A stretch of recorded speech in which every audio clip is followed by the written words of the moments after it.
The millionaire asked a virgin to pretend to be his girlfriend, but he couldn't let her go.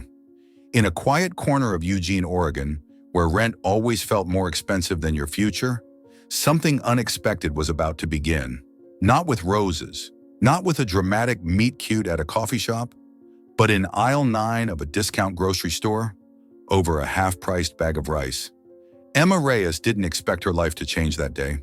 She was just there for the rice. A 23-year-old senior majoring in early childhood education, Emma lived off student aid, tips from a cafe job, and a deep commitment to avoiding late fees.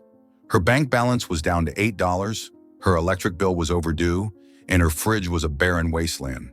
So when she overheard a cashier say, "Only one bag left, 50% off," something in her snapped. This was not just rice, it was survival. She stormed down aisle 9 like a woman on a mission, and there it was, the last bag perched majestically on the top shelf. A glowing red sticker, "Clearance sale, 50% off." "That's mine," she whispered, stepping closer and stretching her arm. No luck. She tried again. Missed, jumped, missed harder. An elderly woman pushing a cart slowed to watch, curious if this was performance art or a medical emergency.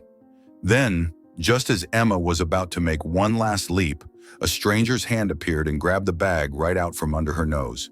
She spun around, ready to defend her rice with her life, and smacked straight into a very firm chest. A crisp dress shirt, the scent of rich cologne, cold, woodsy, far too confident. She looked up and forgot how to breathe.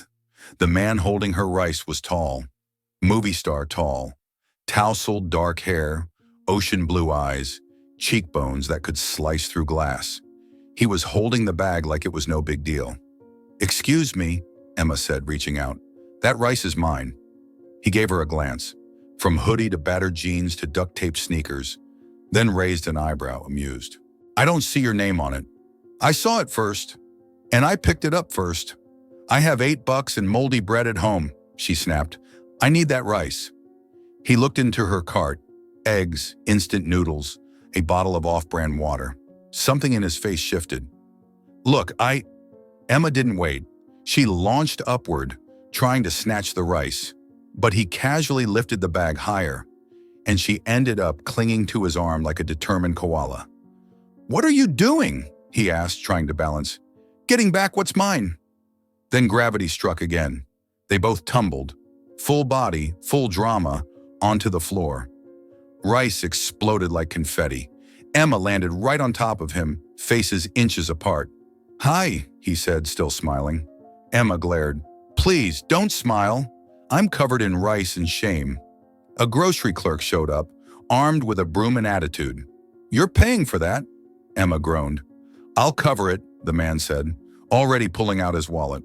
"I don't need your charity." "It's not charity. It's a shared disaster."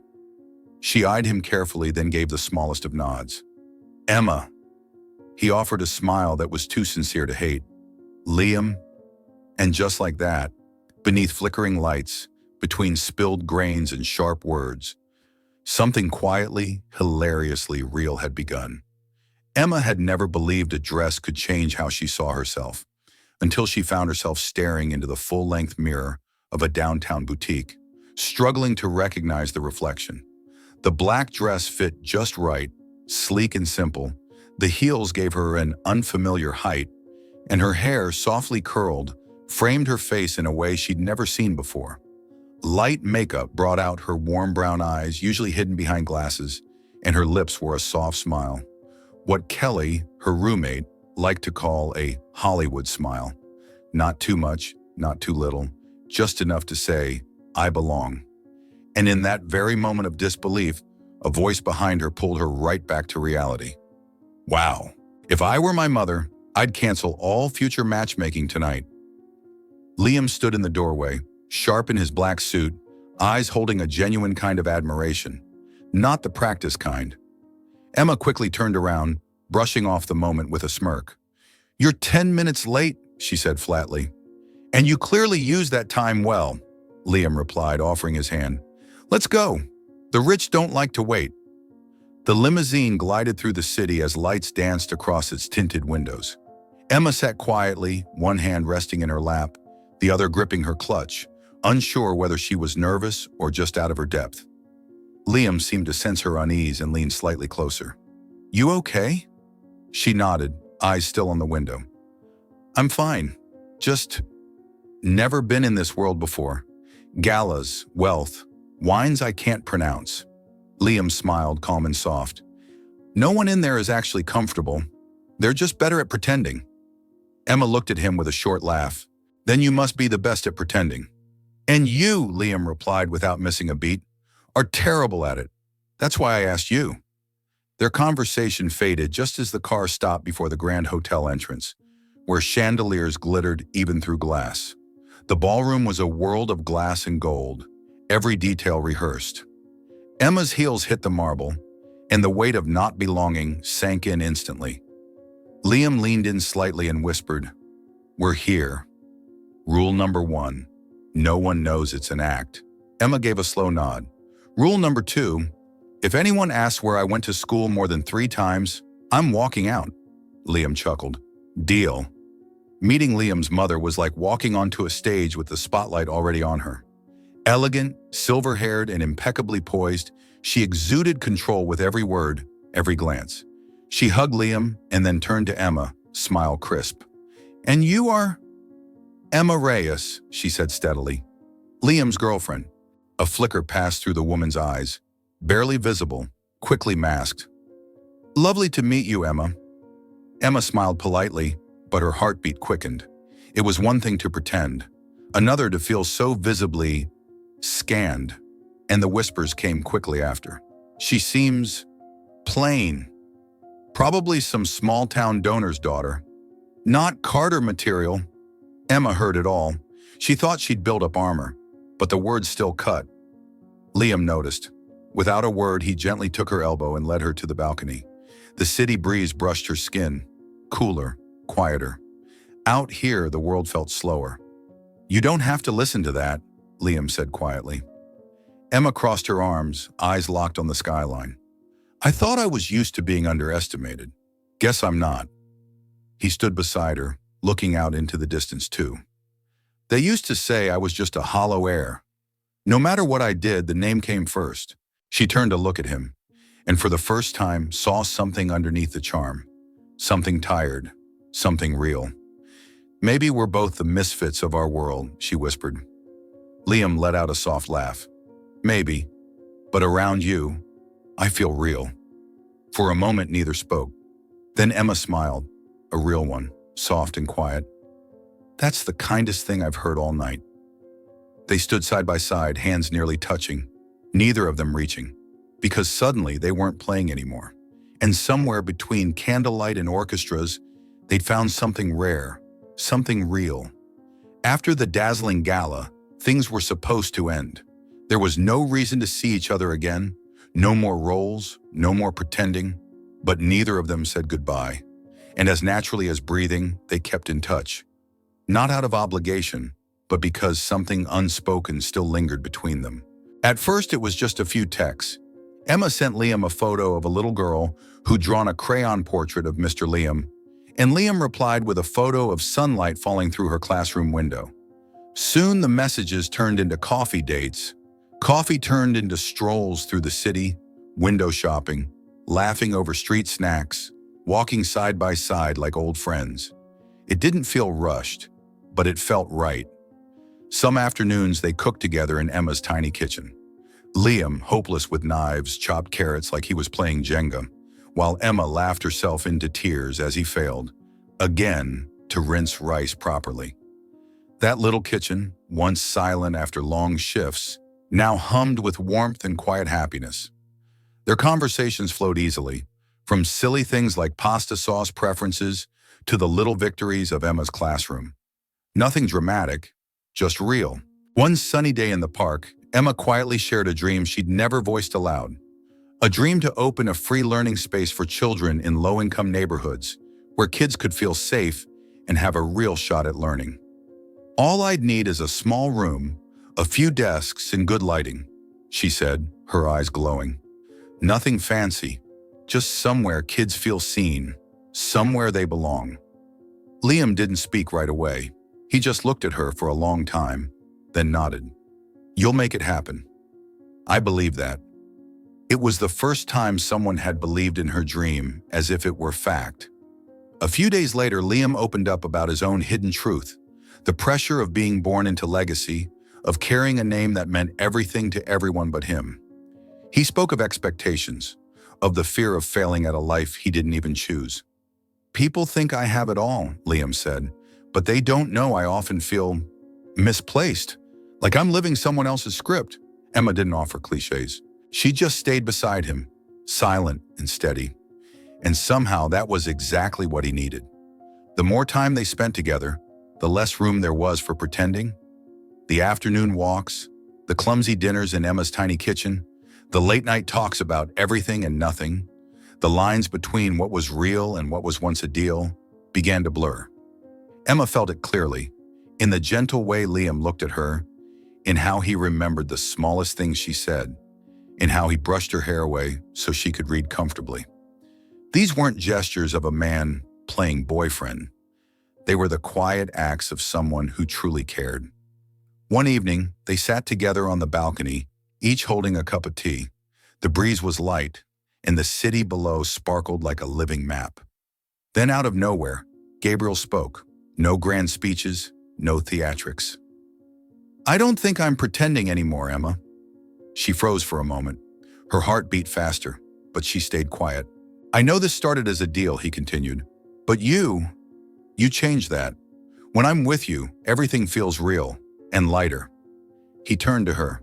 I don't want to keep pretending, because what I feel for you, it's real. Emma stared down at her cup. She'd been waiting for those words, maybe longer than she cared to admit.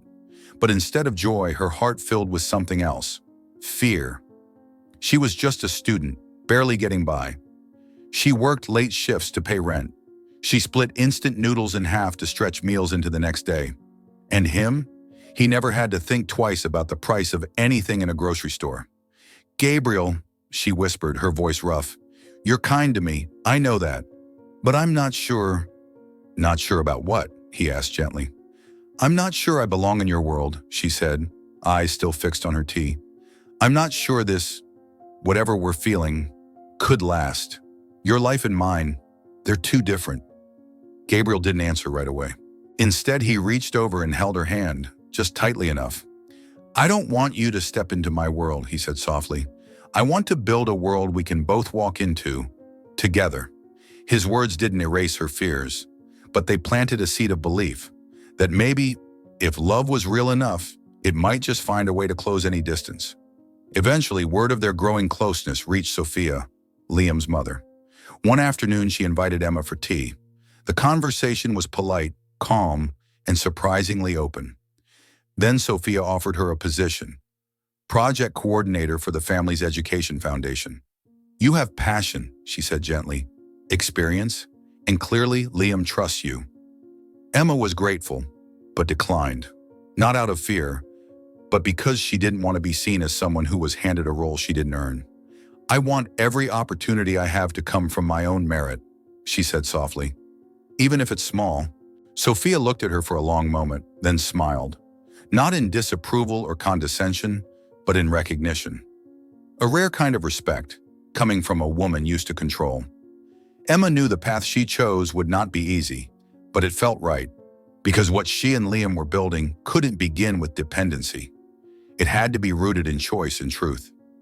Their love continued to grow, not loud, not showy, but slowly, gently, nourished by understanding and trust. But love, no matter how genuine, sometimes isn't enough, because love also needs strength to survive the storm that was now quietly on its way, wearing the shape of whispers neither of them saw coming. And for Emma and Liam, the storm they didn't see coming arrived, quiet at first, then relentless. It started with an online article, spreading like wildfire across social media. The headline struck like a blade, Love or Leverage, the mystery girl who got fast-tracked into the Carter Foundation. The story implied that Emma used her relationship with Liam to gain access to power, opportunities, and influence she hadn't earned. It painted her as someone with unclear intentions, someone who knew how to play the system. No one cared to check the facts. The internet rarely does. Soon, strangers were picking sides. A few defended her, but most were quick to criticize. She came out of nowhere, too close to money for it to be innocent. She declined the job? Yeah, right. Emma read the article before her internship, each word stabbing deeper than the last. Her hands trembled. Her breath shortened. She wasn't just misrepresented. She was erased. From the gala, from a walk in the park, now used as evidence in a narrative she never agreed to. What hurt most wasn't the lies in the article. It was that Liam hadn't warned her. That loving someone like him came with invisible risks she had no idea about. That she wasn't told to be careful. That no one had said, this might happen. And if it does, it will hurt. She called him immediately. He answered fast, voice already heavy. You saw it? She asked, her voice shaking. I did. I'm trying to get it taken down. Why didn't you warn me? She said, voice rising. Why didn't you say this could happen? Emma, I didn't think it would go this far. The article? It's not just the article, she cut in, tears already slipping. It's you. You should have prepared me. You've lived in this world your whole life. I haven't. There was a pause, then Liam said softly, I didn't want to scare you. I thought, if we stayed true to who we are, no one could touch us. Emma let out a short, bitter laugh. Then you were wrong. Their fight wasn't long, but it was sharp, like a window slamming shut on a sunny day. Emma hung up, quiet, then slowly removed the bracelet Liam had given her, placed it gently on her desk, and typed a short message. I need space. Please don't contact me. The days that followed were silent. Emma went offline. She ignored texts, skipped her internship, said she needed a personal break. She didn't talk to Liam, not because she hated him, but because now she didn't know what to believe. Trust, so fragile, so sacred, once cracked, doesn't easily repair. Even when two hearts still ache for each other, the space between them can grow too wide, too uncertain. Behind that silence, Liam stood outside her door, holding a bouquet that had long since wilted, clutching the same bracelet she'd left behind. He didn't knock. He didn't text. He just waited quietly, hoping one day she'd open that door and let him explain. Because sometimes love cannot stop the pain. But if it's real, if it's strong enough, it might just find its way back. In the heavy silence that followed, while pride still lingered and wounds had yet to heal, neither Emma nor Liam realized that the space between them was no longer just temporary. It was slowly becoming a permanent fracture. Liam couldn't remember the last time his apartment felt this quiet. No unexpected pings from Emma's messages, no silly photos she used to send past midnight. No one asking if he'd eaten or teasing him for getting the coffee ratio wrong. The space had everything. Warm lighting, the same old sofa where they once watched cartoons, even the little flower vase Emma had placed on her last visit. But somehow, everything felt different. The silence wasn't peaceful. It was lonely. At first, he thought giving her a few days was the right thing. Emma was strong, self-assured, independent. She needed space. He respected that. But days turned into a week, then two, and her absence started to feel less like silence and more like something missing. He couldn't focus. Meetings blurred into background noise. His camera sat untouched on his desk. Even casual conversations left him wondering, is she okay? No one asked what had happened, but everyone noticed. He was quieter, more distant, often staring at the window where Emma once sat with ginger tea in hand, smiling at stories no one else found funny. The nights were the hardest. He'd wake at 2 a.m., reaching for his phone out of habit, only to stop himself. She'd said, "Please don't contact me." The words echoed like a locked door, a boundary he didn't dare cross, no matter how badly he wanted to type. "Are you awake?" One afternoon, he passed by the bookstore where they once stopped so she could buy a used children's book for one of her students. He paused, staring through the window, remembering how she'd said, "Books don't need to be new, just loved." That tiny moment now felt like a weight on his chest. He missed everything, not just her laugh or her voice, but her presence. The way she made even silence feel full. Without her, life wasn't lonely. It was empty, a kind of emptiness that made him feel incomplete. He wrote letters he'd never send, each line a whisper into the void, a ritual of regret, one sentence at a time, a line each night. Sometimes as simple as, "I missed you more today than yesterday." Sometimes longer, recounting the scarf she left behind or the scent that still lingered on his shirt. It was the only way he knew to keep her close, even if only in his thoughts. One evening, Liam stood outside her door. In his hand was a bouquet of daisies, the kind Emma once said were flowers that don't need to be the prettiest, just there for the right person. He didn't knock, didn't text, just stood there staring at the quiet wooden door, asking himself, if today's not the day she opens it, will there still be a chance tomorrow? And in that moment, he understood. Loving someone isn't always about waiting. Sometimes it's about stepping forward, even when you're not sure you'll be welcomed, even when you've made mistakes, even when you're afraid. Emma once fought for a bag of rice in the middle of a store because she believed it mattered. Liam asked himself, why can't I fight just as hard for the one I can't stop missing? That night, the ache stopped being just pain. It became purpose, a quiet, certain knowing that if he did nothing, he'd lose her for real. It was a quiet Saturday afternoon. The sky was clear, the breeze light. Emma hadn't planned to go out, but the kitchen was out of rice, and Kelly had just texted that if they didn't cook tonight, they'd be ordering takeout for the third time this week. Something Emma couldn't accept.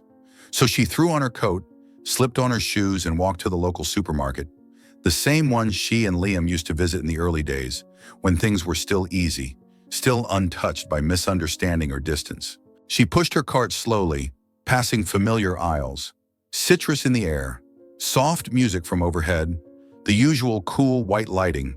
But when she turned into the dry goods section, she stopped short. The rice aisle, something so ordinary, yet her heart clenched. She stood still, staring at the neatly stacked rice bags, and memories came flooding back. The first time they'd reached for the same discounted rice bag and laughed. The nights they cooked dinner together, chaotic but warm. The last time he came, standing in her doorway with daisies and unsaid words. She thought she'd moved on, but here in the very place where it all began, Emma realized her heart had never let go. And just then, a familiar voice spoke behind her, soft, like waking from a dream. "I guess I'm late again." She turned. Liam was standing there. No flowers, no fancy clothes, just Liam. Simple, unguarded, and more sincere than she'd ever seen him. "I don't know if you remember," he said, motioning toward the rice aisle, "but for me, this was where it all started." Emma didn't answer. She didn't need to. Her eyes said everything. "I remember. I never forgot." "I stayed silent for too long," Liam said. "I thought you needed time. But then I realized if I waited too long, I might lose my chance to say I'm sorry." He reached into his pocket and pulled out a small box. No velvet, no sparkle, just a silver ring, simple, delicate, like the way they had always loved each other. Quiet, real. "Emma," he said, voice trembling, "I can't promise I'll never upset you again. I can't promise I'll never mess up. But I can promise this. From this moment on, I'll always be honest. I'll always be by your side. And I'll always choose you. Every day." He dropped to one knee, right there in the middle of the aisle, surrounded by shelves and fluorescent lights. But Emma saw none of it. She saw only him. She heard only the sound of her own heart. "Will you," Liam asked, "be my wife?" Time froze. Tears blurred her vision, not from surprise, but from knowing this moment was real, unstaged, undeniable. But because she knew, this was her choice. Not because the noise had faded, not because she needed someone, but because she had forgiven, because she still loved him, deeply. "Yes," she whispered, voice breaking. "I will." Applause erupted around them. A woman pushing her cart nearby smiled and whispered, "About time." A cashier pulled out their phone to record. But to Emma, it all faded away. There was only Liam, and the ring shaking in his hand. When he slid it onto her finger, they locked eyes. They didn't need to say anything else, because they both understood. Love doesn't need to be perfect. It just needs to be true. And sometimes going back to where it all began is the only way to find forever. After that tearful embrace in the middle of a grocery aisle, after that simple ring that marked a new beginning, Emma and Liam didn't return as some picture-perfect couple. They came back as two people learning how to love again. Through the cracks they'd once ignored, their love wasn't innocent or dreamy anymore. It had grown, it had softened, but most importantly, it had matured. They didn't try to go back to the beginning. Instead, they started writing a new chapter, one where truth came before emotion, where trust was rebuilt from the smallest gestures, where the future no longer frightened them, but became something they wanted to create together. Because in the end, love isn't about holding on forever. Sometimes it's about letting go, so that when you return, you know this time, it's for real. And that's where a new journey began. Not just a love story, but the story of a life shared. Emma and Liam's wedding took place on a crisp early autumn afternoon. When the sun had softened, the leaves were just beginning to turn, and the air carried that gentle, familiar chill. There were no red carpets, no grand orchestra, no press, and no massive guest list. Just a small backyard decked with white daisies. The flower Emma once said didn't need to be the prettiest, just needed to be in the right place. Close friends, former co-workers, and the children Emma had once taught, now a little taller, gathered, smiling with genuine warmth. Kelly, ever vibrant, was the maid of honor. Liam's parents sat quietly in a garden corner, watching their son with pride, seeing for the first time his happiness not staged for the world, but real. "There's no one else I want to hold hands with for the rest of my life," Liam said in his vows.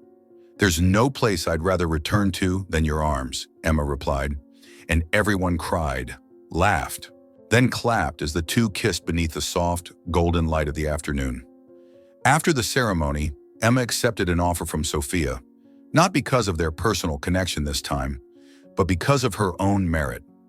She became the lead coordinator for the Carter Foundation's community education project, focusing on developing free school models for children in underserved areas. Emma poured her experience, passion, and youthful dream into making that vision real. She traveled often, met children who had never dared to dream, and helped them believe that learning could, in fact, change their lives. As for Liam, he continued working at the family company, taking over sustainability and media initiatives. But after their wedding, he launched his own side project, A World Through the Lens, a community photo series capturing portraits of the unseen. Sanitation workers, street flower sellers, children in rural schools. "I used to think photography was just a hobby," Liam said at one of the exhibitions. "But now it's how I tell the stories no one bothers to hear." The first photo he showcased was of Emma, kneeling to tie a child's shoelace, sunlight falling over her hair like a quiet halo. The caption read simply, "Where it all began." Meanwhile, Kelly, still wild and witty, but now with a bit more wisdom, met an architect during the opening of one of Emma's new schools. After a stormy but passionate courtship filled with arguments and laughter, they were married at the same site where they first met, beneath a canopy of bright bougainvillea. Emma officiated. Liam, reluctantly, became the stand-in DJ. Everyone danced through the night, and Emma realized something. Happiness doesn't always come as we expect it to, but it always arrives when we're patient enough, brave enough, and sincere enough to wait for it. A month after Kelly's wedding, the supermarket where Emma and Liam had first reached for the same bag of rice made a quiet change. Right by the rice aisle, the store manager installed a small wooden sign, "The place where a real love story began." Below it was a candid photo, taken by an employee, of Liam kneeling, Emma crying, surrounded by strangers clapping. From that day on, people lingered longer at the rice aisle. Some smiled, some felt a quiet warmth, some pulled out their phones and texted someone they once let go. One spring afternoon, just as the cherry blossoms began to bloom, Emma and Liam returned to that same supermarket, not because they were out of rice, not because they needed anything urgently, but simply because they wanted to. They walked slowly, hand in hand, pushing the shopping cart through familiar aisles. Emma reminded Liam to grab all the ingredients for the lasagna he'd completely botched the last time. Liam reminded her not to forget the almond milk Kelly asked for. They didn't argue over anything, didn't pretend to be cheerful, didn't need to act perfect. They were just together. And when they reached the rice aisle, Emma stopped. She looked at the wooden sign, then turned to the man beside her. Not the millionaire from magazine covers, but the man who once knocked on her heart's door with a quiet, honest apology. Liam gave her hand a gentle squeeze. "Do you ever regret it?" he asked softly. Emma smiled, leaning her head on his shoulder. "No," she whispered. "I just wish we had met sooner." Liam tilted his head and kissed her forehead. "I think we met at the right time," he said. "The time when you were ready to forgive, and when I finally understood that love isn't about holding on, it's about learning how to grow together." Outside the supermarket window, sunlight spilled over rooftops. A cart rolled by. A child laughed. And in that seemingly ordinary moment, a love story continued to grow quietly, just like the way it first began.